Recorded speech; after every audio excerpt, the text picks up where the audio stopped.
Olá, tudo bem?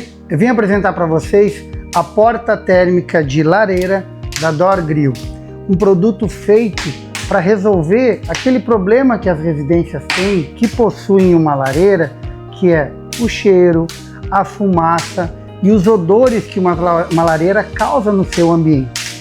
Esse produto é feito com um alumínio especial para alta temperatura e o vidro também é térmico, resistente a alta temperatura. Então, o uso do produto, enquanto você está com a sua lareira acesa, porque você quer calor no seu ambiente, você quer que o calor saia, aconselhamos deixar a porta aberta. Eu estou com muito calor, eu quero diminuir um pouco o calor, está com muito fogo. Eu posso trabalhar com a porta semi-aberta também, não tem problema, o produto resiste. Mas estou com muito fogo, eu quero fechar a porta. Você pode fechar a porta também.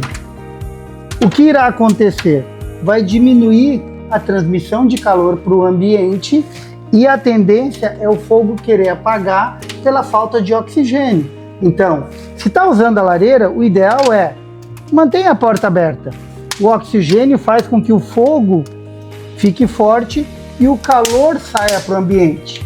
Mas eu vou dormir, tenho fogo, já está na hora de ir dormir, não quero mais usar a lareira. Tudo bem, eu fecho a porta, mantenho a porta fechada, o fogo vai apagar e você pode dormir tranquilamente.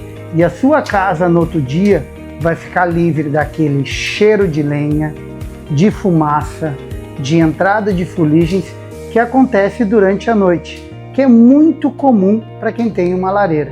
Então, a Dorgril é a solução para você que tem esses problemas na sua residência e precisa de uma porta térmica. O produto é feito sob medida para qualquer lareira de alvenaria. E também temos opções de cores, de perfil e vidro que você pode escolher para decorar mais o seu ambiente. Entre em contato conosco, o orçamento é gratuito, atendemos todo o Brasil. Será um prazer atender você.